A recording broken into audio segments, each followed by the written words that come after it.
Everyone ఫినాలేకి చాలా దగ్గరలో ఉన్నప్పుడు you should show your reality out now. You are showing it out. But ఏది ఎంతవరకు అనేది నువ్వు క్లమ్జ్ అయిపోతున్నావు, నీ క్లారిటీ మిస్ అయిపోతుంది. ఎమోషన్స్ ట్రిగర్ అవుతున్నాయా, లేకపోతే నువ్వు గేమ్లో ఆడాలనుకుంటున్నావా, కనెక్షన్స్ ఫామ్ చేయడానికి వచ్చావా, గేమ్ ఆడడానికి వచ్చావా అనే క్లారిటీ నీకు లేకపోతే కనుక ఈ టైటిల్ వినడం చాలా కష్టం నీకు. You got my point. Top 5 top 3లో ఉండాలంటే కనుక నీ క్లారిటీ ఆఫ్ థాట్స్ ఫస్ట్ 2 వీక్స్లో ఎలా ఉందో అది ఇక్కడ ఉండాలి. అది మిస్ అవుతుంది. ఆ క్లారిటీ ఆఫ్ థాట్ లేకపోతే వేస్ట్ నిఖిల్ నీకు. అండ్ సెకండ్ పాయింట్కి వచ్చేసరికి పానీపట్, నువ్వు అగ్రెసివ్గా ఆడుతున్నావు కానీ అక్కడ ఆడుతున్నప్పుడు మళ్ళీ లోపలికి వెళ్ళి ఎమోషనల్గా మాట్లాడుతున్నావు.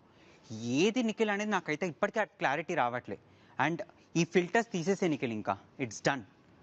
What are you, people are accepting you and be the real you.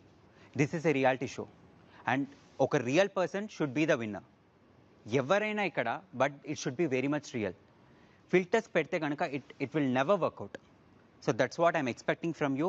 నువ్వు ఈ ఫిల్టర్స్ని తీసేసి ఎంత క్లియర్గా గేమ్ ఆడితే నీ లోపల ఏదుందో యాజ్ ఇట్ ఈస్గా చెప్పే సత్తా నీ దగ్గర ఉన్నప్పుడు ఆ సత్తా నాకు రావాలి, బయటికి ప్రేక్షకుల దాకా రీచ్ అవ్వాలి, నిన్ను చూసి 10 మంది ఇన్స్పైర్ అవ్వాలి. నువ్వు ఏం జరుగుతుందా, నెక్స్ట్ మూవ్ నాకేమవుతుందా, ఎవరు ఎలా నన్ను జడ్జ్ చేస్తారనే భయం నీలో ఉంటే మాత్రం ఈ షోలో ఉండి వేస్ట్ నిఖిల్. క్లియర్గా చెప్తున్నా. ఇఫ్ నేను ఫ్రెండ్గా నేను నీతో ట్రావెల్ చేశా, I know what are you and what is you, how can you move yourself, నువ్వు ఏంటి అనేది నాకు చాలా క్లియర్గా తెలుసు. సో ఆ ట్రాన్స్పరెన్సీ మెయింటైన్ చేయి. ఆ ట్రాన్స్పరెన్సీ మెయింటైన్ చేయనంత వరకు ఈ షోలో నువ్వు ముందుకెళ్ళడం చాలా కష్టమవుతుంది. నీ గ్రాఫ్ ఇంకా డిప్రిషియేట్ అవుతూనే వెళ్తుంది. అండ్ ఇక్కడ నువ్వు వచ్చింది కనెక్షన్స్ బిల్డ్ చేయడానికి కాదు, గేమ్ షో విన్ అవ్వడానికి. ఆ క్లారిటీ నీ దగ్గర పెట్టుకుంటే కనుక చాలా బాగుంటుంది. So that is the only reason I'm nominating you.